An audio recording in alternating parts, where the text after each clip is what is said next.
Estate planning strategies and products.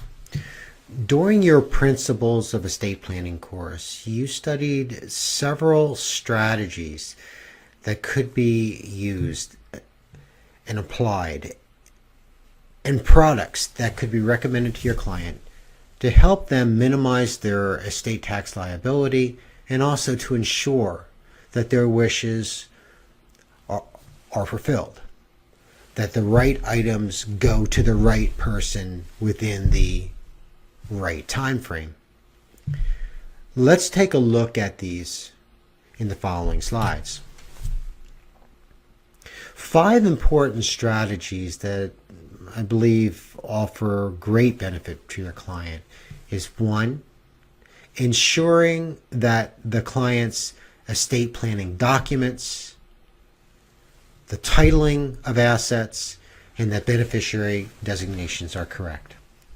Number 2, maximizing use of the unified credit and protecting any unused portion of that. Number 3, making prudent use of the unlimited marital deduction for a domestic spouse. Number 4, bringing trust into the estate plan, including irrevocable life insurance trusts, QTIPs, qualified personal resident trusts, QDOTs, and CRATs, etc. Trust can be an important piece of the overall estate planning puzzle. And 5, leveraging the estate with life insurance. Estate planning documents, as just mentioned, are quite important. And you need to make sure they're up to date and that they're accurate. Some of the important estate planning documents that you'll be collecting, reviewing, and then making sure that they're updated include the will, powers of attorney for financial and medical reason. It can include general POAs or springing POAs. The living will, that medical directive. What are those last wishes when the person is down to being on life support? You'll be collecting premarital agreements, buy-sell agreements, looking at contracts and titling, lifetime gifting records, which are so important when it comes to the estate tax liability, trust, and the letter of last instructions. The letter of last instruction, this is a non-legally binding document, but a letter to the family and to the executor of the will. But this is quite important because not only does it describe the person's last wishes and how they want the funeral handled, but it provides the family and the advisor with specific instructions as to the location of key documents. Who are the advisors? What is some of the contact information, including the HR department? Details regarding insurance and access passwords. At this time of grieving, the family needs to do that. And it would be much easier for the advisor to be able to assist with these details so that the family can focus on what is important, and that is being together during that time of grief. Working through Form 706, just like with income tax, when we're working through Form 1040, working through this form can help you identify some strategies that can effectively help your client reduce their estate tax liability. As I show here, I'm pointing at the gross estate, deductions, the unified credit, and other credits. So let's discuss for a moment reducing the gross estate. There are several strategies for reducing the gross estate that you might consider in working with your client. First of all, how can we give away items, assets during the lifetime, non-taxable lifetime giving. And the first window of opportunity there is that annual gift tax deduction. And when you've studied that, you know that number moves typically every year, but that amount can be given to anyone and as many people as you want in the year with any annual, without any gift tax implication.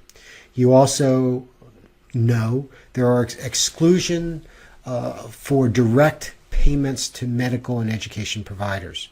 So those direct payments to a school, to a hospital, would not be considered a gift. So there's a couple really useful strategies for reducing the gross estate.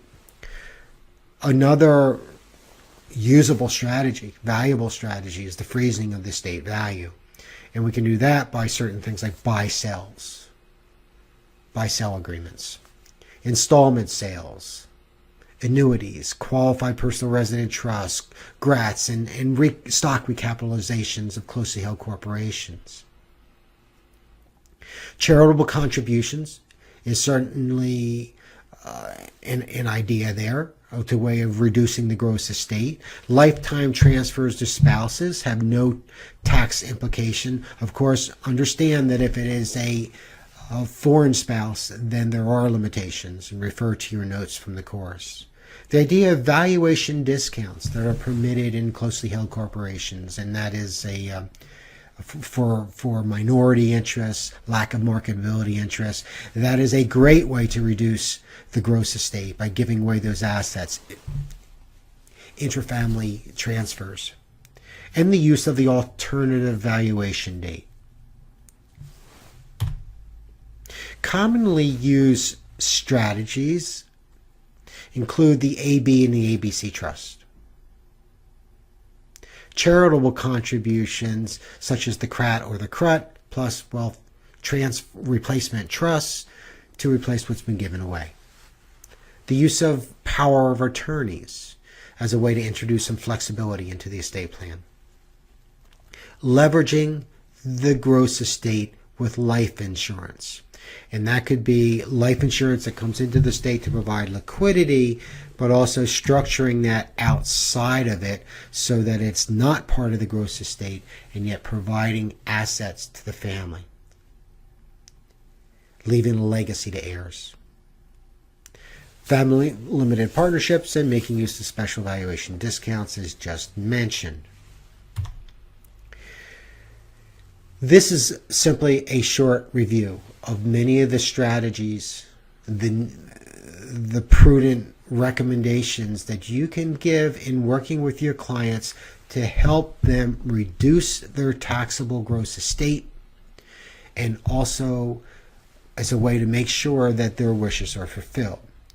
You'll want to go back into your extensive notes from the class, take a look at that, and of course, if you're not a lawyer, in sharing these recommendations with your client, you need to disclaim the fact that you are not an estate attorney and that they need to be working with an attorney. But of course, your knowledge can certainly help that client understand where they are, understand some very recognized strategies and products that will help them achieve their goals.